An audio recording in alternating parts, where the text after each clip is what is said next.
The NHRA, the world's largest motorsports sanctioning body, showcasing speeds in excess of 290 miles an hour and traveling the quarter mile in less than 5 seconds. Championship drag racing from the NHRA. The idea is simple. Earn as many points as you can by consistently winning on the 19-event Winston Championship Drag Racing Trail. But the execution of that plan is very difficult.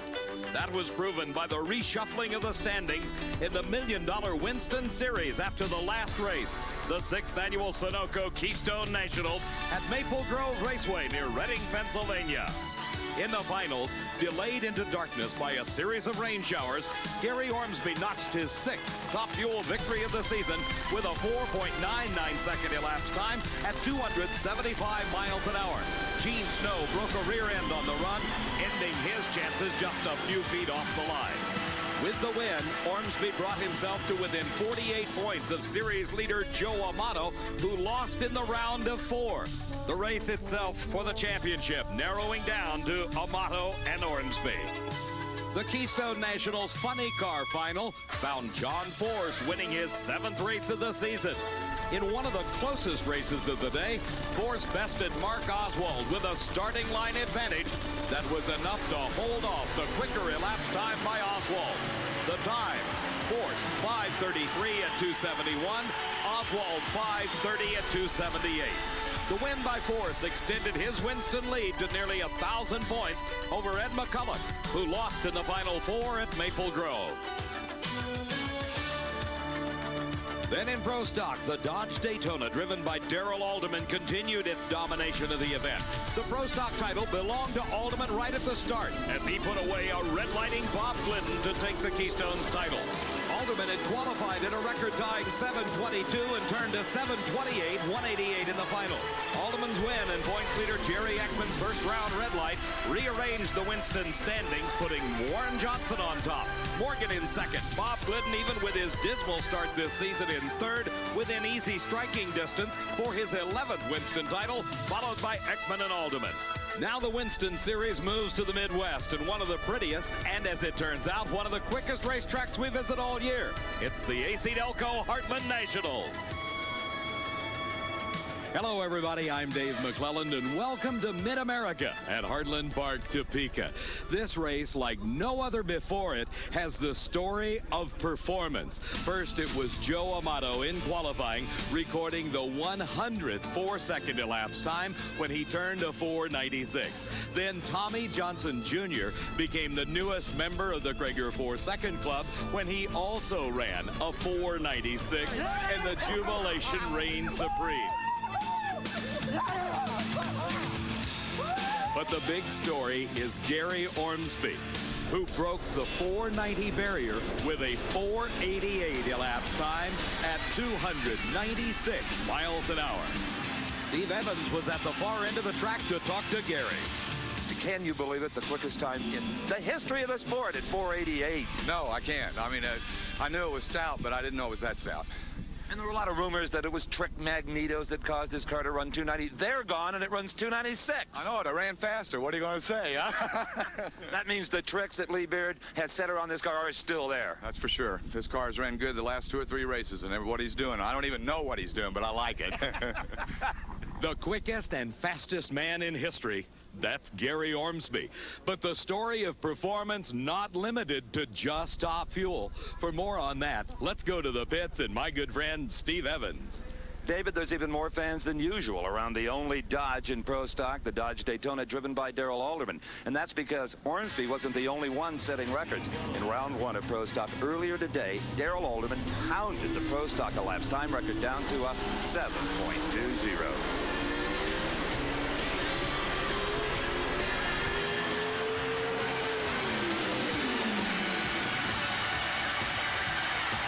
Really hooked up good and low in second, and when it does that, it flies. Indeed, it did. Yeah, thank you. You bet. And Darrell Alderman has every reason to smile, because with that record goes 200 bonus Winston points. That improves his position in the standings, especially considering that Bob Glidden, who was number 3, went out in round 1 with mechanical problems right up the starting line. Well, we sure left the door open for them, but it's not over. That's right. They may stumble, too. Good luck for Darrell Alderman, bad luck for Bob Glidden, but a bonanza of good fortune for Larry Morgan, who drives the Oldsmobile that fits in that trailer. He was second in points coming into this event, and he saw the leader in points, the driver of the other Oldsmobile, Warren Johnson, lose in round number 2 with a red light. Real quiet in the Warren Johnson camp because they know all Larry Morgan has to do is get one more win light in the final 4, and he will be the new points leader in Pro Stock. Steve will be watching for that action coming up just a little bit later today. Right now, it is time for round number 2 of Top Fuel Eliminator. And here is Shirley Muldowney. Shirley driving the Honor Pop Special is being challenged by the newest member of that Krager 4 Second Club, the rising star 22-year-old Tommy Johnson Jr. Tommy has the lane choice in this confrontation because in his first round race, he won with a quicker elapsed time than Shirley had, a 5:07 to a 5:29. In qualifying, Shirley ran a 5:08 to put her number 10. She beat Mike Brotherton in that first round race, while TJ Jr. had his 4:96 to qualify second in this tough field. He beat Jack Ostrander in his first round confrontation. Jim Brissett, the crew chief for the Johnson family, inside the cockpit, checking over the controls, checking the gauges, making sure everything is right for Tommy Johnson Jr. Ron Tobler, the husband and crew chief for Shirley Muldowney, doing exactly the same on this Top Fuel dragster owned by Larry Minor Motorsports. Shirley, 3-time Winston champion, trying to find the performance that she has been lacking earlier this season. This is one of her best showings all season long. A huge crowd on hand here at Heartland Park, Topeka, looking on intently as Shirley Muldowney brings her 4,000 horsepower dragster to the starting line to challenge Tommy Johnson. An advantage off the starting line for Shirley, but the power going to Johnson. His elapsed time, 5.04 seconds. Shirley close at a 5:19. She had a big advantage at the starting line and almost pulled off the upset. The 1990 NHRA AC Delco Heartland Nationals is being brought to you by Quaker State. The big Q is One Tough Motor Oil. And by Ford and your local Ford dealer. Have you driven a Ford lately? And by Budweiser, Beechwood aged for that clean, crisp taste. This Bud's for you. More Top Fuel action coming up next. But as we look at his crew chief Austin Coyle working on the supercharger manifold, we know that's not the case. That is the burst plate. And as you can see, it is split wide open after his first round race. John Force has still got some problems. As we continue in round number 2 of Top Fuel Eliminator, Frank Hawley at the wheel of Darrell Gwynn's Coors Extra Gold car will be lining up here in the near lane. On the far side of the racetrack, it is Dick LaHaie. LaHaie had a superlative qualifying session with a 4.96. That put him number 4 and earned the right to race Kenny Bernstein in round number 1, who qualified 13th with a 5.12. We rode along with Kenny, who is on the left side of your screen, and he had the same problem he has had all season long, a wheel stand. Steve had a chance to talk to him. Kenny, with the help of that wheelie bar, you almost pulled off the impossible. Almost. Steve had hung up there for a long time. I said, we're going to make it. And then it started going to the wall, and I just had to lift. It was just too much. The 5:03 by LaHaie moved him to round number 2, where he now races Frank Hawley, who had qualified in the number 12 spot at a 5.12 and defeated Eddie Hill, one of the 4 second cars on this track, in round number 1. The Gwynn crew checking the engine. Ken Vini, the crew chief. LaHaie is in the far lane. Hawley in the near lane. The start all important to both drivers, as an advantage gained at the starting line is very difficult to overcome as you travel 1,320 feet down this super quick surface. Both cars set. And Hawley goes up in smoke. LaHaie through the quarter mile. His elapsed time 5:02 at 271 miles an hour. Very consistent performances we're seeing today from LaHaie, who previously this season has won only one race. That's the Super Nationals down in Houston, Texas. For Hawley, another disappointment. The car losing traction, and he slows. Here is the man that has seen his Winston points lead evaporate, as Gary Ormsby, with that 488 in qualifying, has got low ET of the meet and the 50 bonus points that go with it. When you couple their qualifying positions, Ormsby has moved into the lead at this point by 6 points over Joe Amato. Here in round number 2, Amato's competition is Jim Head. You can bet his biggest fan is Gary Ormsby, hoping for the upset against Joe Amato. Now let's go down to the far end of the track. Steve? Well, Dick, it's quick, it's consistent. You've got a real race car to work with today. Well, that's for a change, isn't it? I mean, lately we tried to step it up and it smoked the tires, and finally we found out what was going on. You found the perfect balance, 5:02. Well, that's all we needed, I guess, to win that thing. And it's, you know, we got to race Ormsby next round. I think that he will beat Laurie. He should with the numbers he's been turning, and we're just going to have to try to step it up a little bit. Well, Dick LaHaie playing a bit of a profit. Of course, Gary Ormsby has to run Laurie Johns yet this round. We'll see what the outcome of that race is in a moment. Right now, we're concentrating on Jim Head, who qualified well. One of his quickest runs ever at a 5:01. He beat Frank Bradley in round number 1. Joe Amato qualified third at a 4:96. He beat Chris Karamessinis in his first round race. Now the lane choice here, going to Amato. He has selected the lane the furthest from the camera. His Valvoline Special inching into the staging beams. Head pulling forward. A green light started. Tire smoke for Head. Amato keeping pace. 5:02 at 274. That puts him into the final 4. Joe Amato trying to win his 3rd Winston Top Fuel title. You know that Amato's good wishes has got to be going to this racer. Laurie Johns at the wheel of the Jolly Rancher Candy Special. She is tangling with the low qualifier and the quickest car in the world today, Gary Ormsby. Johns qualified well. She had a 5:05. That was good for the number 8 spot in qualifying. But of course, you got to remember that Ormsby drilled at 488 at 296. That speed almost 15 miles an hour faster than the rest of the field. Steve? This is just a guess, of course, but I don't think Joe Amato and crew were even trying for a 4-second elapsed time, a 5:02. Well, we're just trying to get lane choice. That was pretty important right here, and it's my wife's birthday, so we don't want to do nothing dumb because I'll get in trouble. You know, you've been having some neck and back problems. Show us what you're doing about them down here with the oversized neck collar, if you would. We went an oversized neck collar, which keeps the helmet with more pressure on it, so when I open the parachute, it won't let my neck go forward or if we get into a bad shake condition. And also, you've gone to a smaller parachute with this nice long racetrack. Yeah, with the longer racetracks, you can use a smaller parachute and the 1.7 G's on your brain and try and smash your head into the dash like it does sometimes. How you feeling? It's helping a little bit, but it's still not perfect. I might have to have a little bit of work done on it, but we'll be okay. Yeah, you bet he'll be okay as long as he keeps winning. Winning is the name of the game for Joe Amato, and he is now into the final 4. Back at the starting line, here's a man that's got to keep pace if he hopes to maintain his shot at a 2nd consecutive Winston title. We're talking about number 1, Gary Ormsby.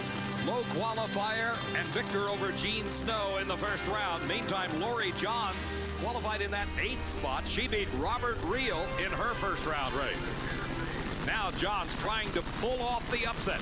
She has defeated Ormsby in earlier events this season as she marched to 3 national event titles earlier this year.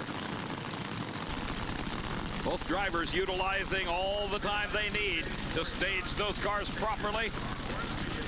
Buster Couch, the starter, throws the switch and up in smoke as she hits the throttle. Goes Laurie Johns as Ormsby streaks to a 5:04, 287. That could spell problems in the final 4. We've seen cars in that right-hand lane smoking the tires with consistency. Lane choice could be critical, and it goes to Dick LaHaie over Gary Ormsby. The other side of the ladder finds Joe Amato getting the lane choice over Tommy Johnson Jr. in the final 4 of this AC Delco Heartland Nationals. Mark Oswald, the driver of the Candies and Hughes Ford Probe, being pulled into the staging lanes. We'll be ready with funny car racing in just a few moments. Right now, let's go to Steve. Well, Gary, I know in this tight points chase you don't want any bad news, but you've lost lane choice to Dick LaHaie. Your 504 didn't cut it. Yeah, I was afraid of that. It spun out there a little bit on me. It may not have smoked the tires, but it spun pretty good out there. Well, everybody spun in the lane. He may put you in next round. Yeah, that's for sure. I noticed that. We'll just have to do the best we can. Okay. Just another little problem for Gary Ormsby at the AC Delco Heartland Nationals. NHRA has announced a crowd of over 78,000 people jamming into this sprawling facility over the 3 days of this Heartland Nationals event. A record crowd in only the second year of this race.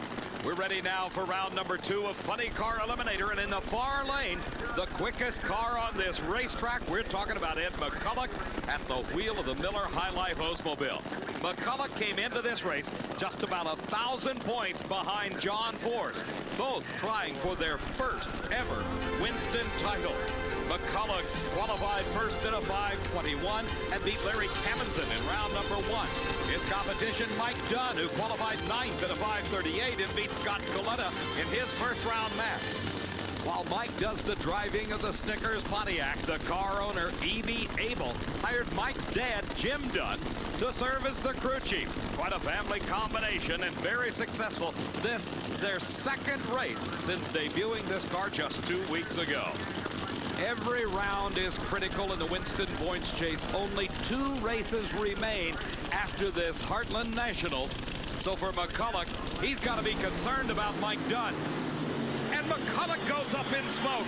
Mike Dunn goes across the finish line, advances to the final 4, and Ed McCulloch is out of racing this day. Dunn's winning time of 5:46, and in the lane that everybody thought was so good, Ed McCulloch smoked the tires. What a change this is going to bring about in the Winston point standings if John Force can win his race over this man, Jim White. White has got the decided advantage coming into this round as he ran 1/10 of a second quicker in the first round. White in the far lane, and the Hawaiian Punch Dodge Daytona, owned and tuned by Roland Leong. It is the Castrol Olds of John Force in the lane nearest the camera, and we're riding along with him. At the far end of the racetrack, Steve Evans is with a man who's got to be disappointed. I'm sure Ed McCulloch, watching all of those dragsters smoke the tires in the near lane, thought, all right, with lane choice, I think I've got Mike Dunn, but wasn't to be. You know, wasn't to be today. You know, we'll just, I don't know. We thought we were being conservative enough. Apparently we weren't, so. But a funny car and a dragster are 2 different animals when it comes to track conditions. Well, dragster always has got a lot more traction. I mean, they're capable of going down the racetrack where we're not, so, you know, I don't know. Let's watch. Wasn't to be today. Well, John Force could have the same problems, and here he comes. We'll see. Ed McCulloch has got to start winning soon. There's only 2 races remaining, Dallas and then Pomona. Then the Winston Series, 19 events, is over. Here's the man that could be the spoiler at Heartland Park. This is Jim White. He qualified number 7, and after throwing down the gauntlet in round 1, he talked with Steve Evans. As if John Force doesn't already have enough to worry about with his banging blowers, Jim White, you fired a 5:25 low elapsed time of the round, and you got John second round.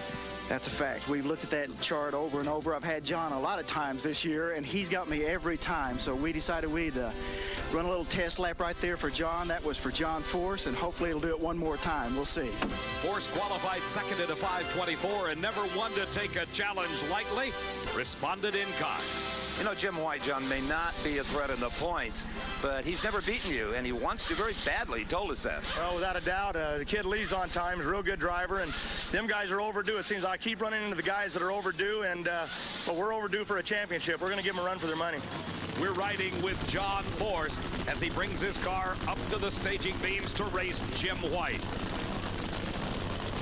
White with the lane choice has selected the lane furthest from the camera, as we have seen all of the drivers with the quicker elapsed times do. Force out in front. You don't see White, and Force wins it, advances around and picks up 200 more points on Ed McCulloch. Look at the time, 5:33 in the lane that everyone said was suspect. Back in the Top Fuel pit area, crew chief Tim Richards and the gang working on Joe Amato's engine. He faces Tommy Johnson Jr. in the final four of Top Fuel. That'll be coming up in just a few moments here at the AC Delco Heartland Nationals. Kansas. This is a big place, and there's lots of folks in here, and most of them have gathered around the pit area of Gary Ormsby, where he's showing a lot of pride in his 488 296. He's signing T-shirts with those figures, as well he should. Behind Ormsby, the crew intent on their task. That's getting the car ready to challenge the quicker Dick LaHaie in the final four. Let's go to Steve with John Force. Well, John, when it looked like Jim White had you on the ropes with his 525 and lane choice, you counter-punch, buddy, a 533. Well, I was hoping we were off the deal. We just had to go for the deal. The plague's back. We got to live with it. And round for round. But most exciting was the McCullough deal, because we know it's a tight race. And they're good racers. But I got to say this for Dunn, because Dunn said, Forrest, thanks for coming over and giving me a backup with his new boss about his job. So I want to say today, when he beat McCullough, I had to snicker. Oh, John, how sweet it is. John Force, as always, the best interview in motorsports. Here is KC Hollywood Spurlock, the winner of the Winter Nationals in his rookie appearance this season. He took home all the gold out of Pomona, California. Here he qualified fourth, beat Tim Gross in round number one. He is racing the reigning Winston champ, Bruce Larson, who qualified number 5 at a 529 and beat Jerry Caminito in his first round confrontation. Now the lane choice going to Larson. He has selected the lane furthest from the camera in the Century Tack Engage's Oldsmobile. He earned that lane choice with a 5:30 elapsed time in round one. Spurlock had a 5:35 in the Adidas Gambler. Tremendous race. And at the finish line, it is Bruce Larson advancing to the final four. 5.30 at 272. Spurlock had a 5:38 at 268. But Spurlock had 6/100ths of a second advantage at the starting line. Watch a brilliant driving job by the Nashville Tennessean as he left the starting line 6/100ths of a second ahead of Larson. That put the pressure on the Winston champ, and it was the power of his race car in the last half of the quarter mile that earned him this victory. There at the finish line, a half a car length, and the win to Bruce Larson. The scarred Ford Probe body of Mark Oswald had pitched a blower belt and a pulley in the previous round, damaging the fiberglass body. They have patched it on the Motorcraft Ford Probe and the team of Candies and Hughes, and they're getting the big break here in round number 2. Oswald qualified well, a 5:29, and beat Richard Hartman in the first round. He was to have raced Glenn Micris at the wheel of Joe Pisano's car, who qualified third at a 5:26. But in his first round race with Freddie Neely, problems set in. Micris was in the far lane. Neely in the Brown Motorsports car was in the near lane. Micris was headed to an easy victory when the engine exploded. The flames began licking from beneath the Oldsmobile bodied funny car. The further he went down track trying to get the fire out, Micris saw the intensity of the flames grow. Rushing against the guardrail, the car came to a stop safely. Micris was able to get out of the vehicle under his own power, was uninjured. The car was severely damaged. Thus, he was unable to make the call here for round number 2 to confront Mark Oswald. From his runner-up spot 2 weeks ago at the Keystone Nationals, Oswald has been running very well at this event, and he's doing it again. The elapsed time, 5:25, as Leonard Hughes shows the joy of the moment. 278 miles an hour. Oswald, incredible in his performances. A 5:29 in qualifying, a 5:27 in the first round, and now a 5:25, equaling low ET of eliminations. He goes to the final four to race John Force with the lane choice. The other pair finds Bruce Larson against Mike Dunn. Larson having the choice of lanes in that final four confrontation. Steve? Well, Mark, just when we were impressed with Bruce Larson's 5:30, you just dazzle us with a 5:25. The car's been running real good. This probe has really been strong the past few weeks. It's just been little stuff and myself that's kept it out of the winner's circle. We're going to try not to let that happen today. You almost wish you'd have saved a 25 for the enemy. Oh, we may have something more for him. Ooh. John Force. Look out. Ooh, Steve, it's getting tough out there now. Talk about tough. Dick LaHaie's getting ready. He races Garrett Ormsby in the final four of Top Fuel. And LaHaie has the lane choice over the quickest car in drag racing. Crew Chief Kim LaHaie turning the wrenches on her dad's Top Fueler. Huge crowd that is so enthusiastic in their support of NHRA Winston Championship drag racing. They have been intently watching the superstars of this sport, like Mike Dunn, as he performs on the racetrack and the crew performs back in the pit area. A fine showing for this new team in only their second race. Well funded. This could be a contender for the Winston title in 1991. Now it is time for the final four in Pro Stock Eliminator. These are the factory hot rods. Lots of limitations here, but very sophisticated race cars. They weigh 2,350 pounds, use 500 cubic inch engines, and run on racing gasoline. In the near lane is Larry Morgan in the Castrol Olds. If he wins this round, he moves to the lead of the Winston point standings. He is being challenged by the Chevy Beretta of Joe Lapone Jr. The Summit Racing Beretta trying to make his second Heartland Nationals finals in a row. Lapone has the lane choice. He ran a 7:31 in the previous round. Morgan had a 7:36. Lapone qualified number 8 with a 7:32, beat Jerry Haas in a red lighting Warren Johnson earlier. Meantime, Larry Morgan used a 7:27 to qualify 5th. He beat James Antoinette and the previous record holder Mark Powick in round number 2. Now Lapone has positioned himself in the far lane of the racetrack. Morgan trying to take advantage of the break given him by the red lighting Johnson. Morgan with a slight advantage. But some handling problems for Morgan. That's a big break for Lapone, and he capitalizes on it. Into the finals for the second year in a row. Joe Lapone Jr. with a 7:32 at 186 miles an hour. Let's look again. Nearly a quarter of a second hole shot or starting line advantage went to Larry Morgan in the near lane. But then as he got down track, the car had difficulty staying stuck to the pavement, and he had a driving job on his hands. That little bobble was costly because it allowed Joe Lapone Jr. to pull ahead until they neared the finish line, where it was the Chevrolet by more than a car length. And Morgan's hopes of taking the lead in the Winston chase down the drain. Back at the starting line, you're looking at the new national record holder. The Dodge Daytona out of Mopar Parts, driven by Darrell Alderman. In round number 1, he set the mark at 7.20. Let's go down to the far end of the track and Steve. I think you're going to get a big kiss from Warren Johnson, whether you want it or not, because you've kept him in the points lead. I think I'm getting dinners from somebody here.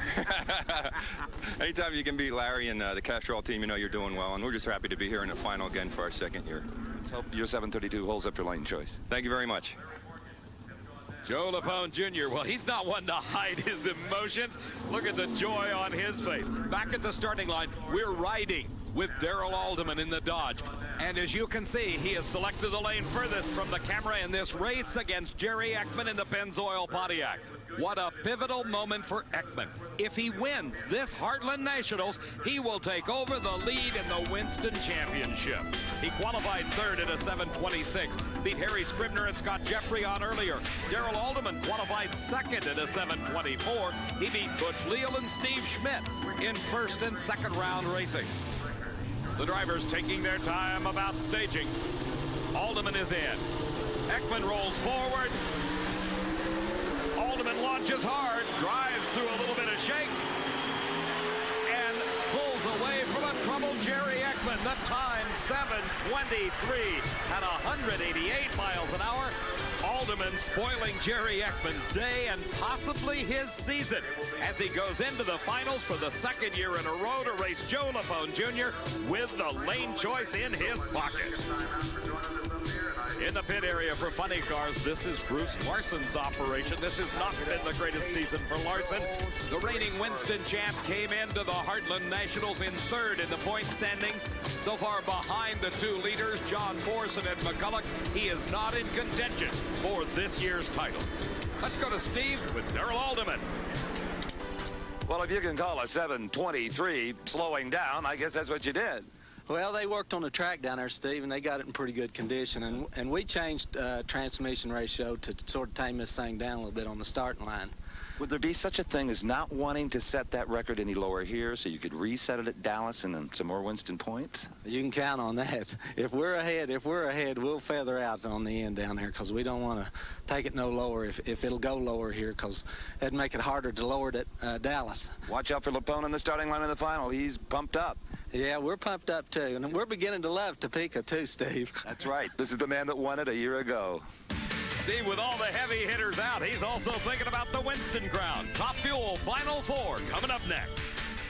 That at the end of the race, we're going to be announcing the winner of the Goodyear Eagle Driver of the Race Award. And Goodyear will be giving $1,000 to SEMA, the scholarship fund of the Specialty Equipment Market Association, in that driver's name. This is Gary Ormsby at the wheel of the Castrol Special, the big #1 indicating the reigning Winston champion, and he is in the lane nearest the camera, put there by Dick LaHaie, as LaHaie earned the lane choice by the quicker elapsed time, only 0.02 of a second, but it gave him the advantage here in the Final Four to pick the lane. A tremendous start for Ormsby, but look at LaHaie drive-through problem, and LaHaie wins in a 498, 277 miles an hour. Ormsby, his slowest time of the weekend, a 5:10 at 283 miles an hour. Let's watch this one again. In the near lane, Gary Ormsby caught a 4:02 light. That means he was only 0.02 away from perfect on his starting line reaction. Just before mid-track, LaHaie had handling problems. He gathered it in, kept his lead that he had earned, and crossed the finish line ahead of what has to be a disappointed Gary Ormsby. Well, Gary, what we've seen in that near lane, nobody could fault your judgment going up there with a 5:10 in the car, trying to cut and almost cutting the perfect light. Yeah, Steve, we give it about all we thought that lane would take and what we'd seen in previous rounds, so that's all we can do. And I see the tires are blistered here right now, so I don't think we could have done much better. We don't know. They might run low in the next lane, but that's about all we could have done today, I think. It's a wide open door for Joe Amato in his race with Tommy Johnson Jr. Earlier, Joe told us it was his wife's birthday. Steve found out more. Happy birthday to you, Jerry Amato. What did Joe give you for your birthday, and what did you want? Joe gave me flowers and a few other things for my birthday, but what I really wanted was to get to kiss Darrell Alderman. Well, he's still in. I know, so if he wins the race, I'll get to kiss him again. I think Joe's got another present in mind for you, too. To win the race. Absolutely. Can he give you that? I hope so. We're looking forward to that. Steve, I've got one question. Does Joe know about all of this kissing going on with Darrell Alderman? Alderman, of course, one of the most eligible bachelors and certainly one of the most popular drivers here at the Heartland Nationals. Tommy Johnson Jr. could be the spoiler. He is challenging Amato and smokes the tires. Amato thunders through the trap to an elapsed time of 4:99. Remember that.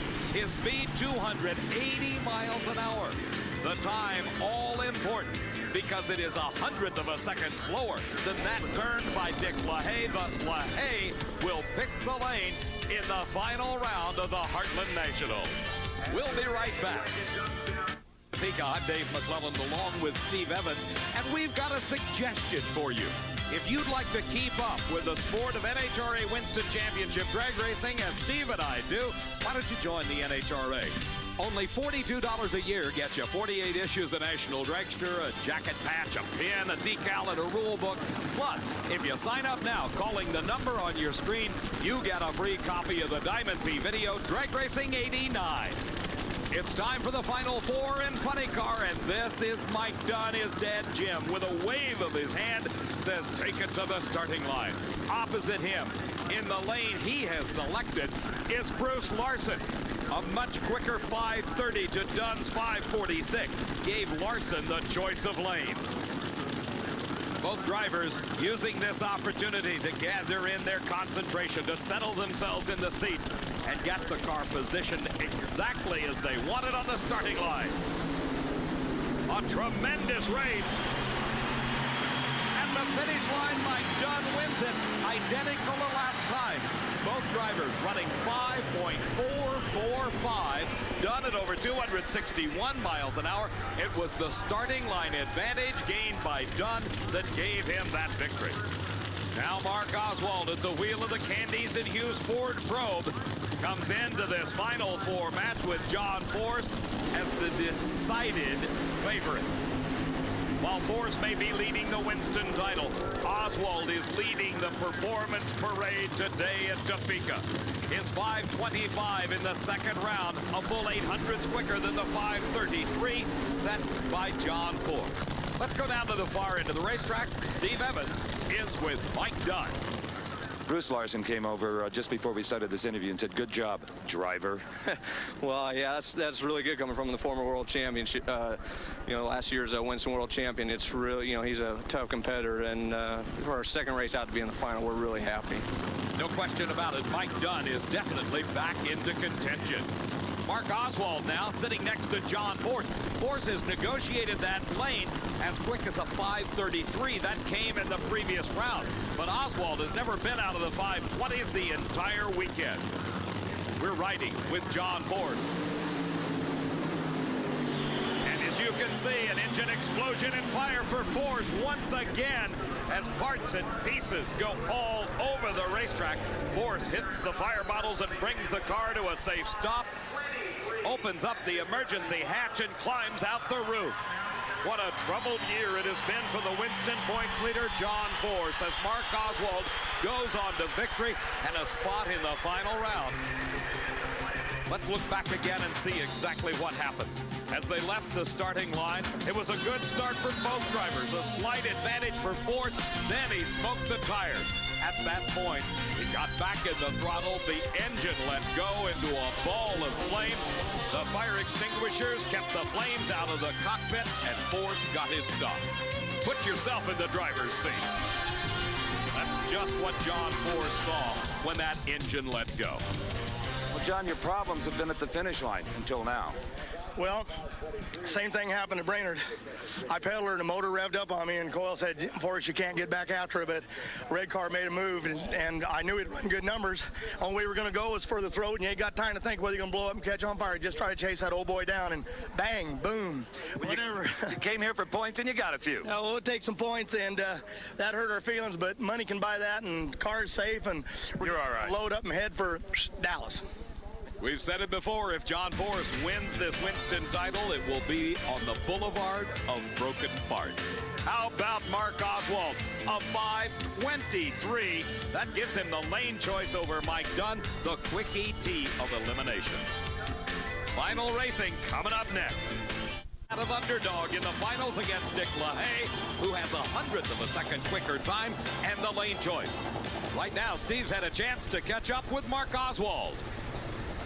Mark, after the day you're having here with that 5:23, do you kind of whisper to this car, "Where were you when I needed you back in February?" Yeah, we feel that way now, but situation was a little different than the last 5 races of last year. We were like number 1 or 2 qualifier, and the car ran real well with all the new rule changes, and we came out like that at Pomona and ran good again, and we fell smoking the tires. Then the next race we fell smoking the tires, and we just decided we had to put a stop to that. So we worked on some new things through the middle of the year, and it did hurt our performance a little bit, but now it's paid off. We got a combination that can run hard, and it seems to be pretty safe. I mean, when you run that good, you're always on the edge, but we've made quite a string of runs here now. Only Mike Dunn has a chance of spoiling Mark Oswald's day in the final of Funny Car. It's time now for Pro Stock Final, the championship round. The Dodge Daytona of Darrell Alderman, racing against the Chevy Beretta of Joe Lapone Jr. These same 2 cars met on this starting line 1 year ago, and it was Alderman taking the title. This year, he comes to the line with a decided advantage over Lapone. The quickest car in the world today in Pro Stock racing at 7.20. That is Alderman in the Dodge. We're riding on board with him in the championship of the AC Delco Heartland Nationals. The scoreboards indicating the victory to Alderman at 7.26 seconds at 188 miles an hour.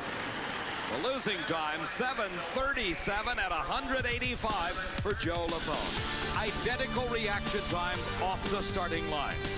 But as Alderman has said throughout this entire string of remarkable performances, when his car accelerates hard in first and second gear, he's going to be tough to beat. That was the case once again as Joe Lapone Jr. tried but was unable to overcome the advantage built up in the first eighth of a mile, and at the finish line by more than a car length, Alderman the champion. Daryl, have you ever enjoyed a day at the races any more than this one? I most certainly haven't, Steve. This is really a good race for us. It moved us up to where we're a contender for the World Championship. Into third. Into third, and I think just a few hundred points out of first, so we're a contender, I'd say. And with a car you think can reset the record in Dallas and maybe reset it again in Pomona? Well, I don't know about Pomona, Steve, but if the air's right, we could do it again at Dallas. Oh, by the way, Jerry Amato says if you won, she gets another birthday kiss. Hey, happy birthday, Jerry Amato, and you can certainly have another kiss. Congratulations again. Thank you. Second year in a row. Steve, can Daryl Alderman smile any wider? I don't think so. He is now in third in the Winston point standings. Warren Johnson in first. Second is Morgan Ekman, now fourth, and Bob Glidden has slipped to number 5, but they all have a shot at the title with 2 races to go. 20-car final coming up next. Oswald, the dominant force this entire event, comes into this final round with a decided advantage over Mike Dunn. How much? Over 0.2 of a second difference in elapsed time from the final 4 round, where Oswald cut low ET of eliminations at a 5:23. Pulling away at mid-course, Mark Oswald streaks to victory. 5.24 seconds, another repeat winner. Oswald, the defending champion here, comes home for the second year in a row, the winner at the AC Delco Heartland Nationals. Mike Dunn with a great driving job. As we take a look again in replay, you will see Mike Dunn gain a big advantage, 0.05 of a second at the starting line. But it was just a few hundred feet down track that Mark Oswald in the far lane had pulled ahead to stay. And as they came down the racetrack, the Ford Probe logged another time in the 5:20s. This a 5:24 at 278 to give Oswald the championship. What a day. On the starting line, the finals in Top Fuel, Joe Amato racing Dick LaHaie. And Amato has to contend with the lane that has given everybody so many problems this day. Dick LaHaie has the lane choice by 100th. He ran a 498 to a 499. Steve?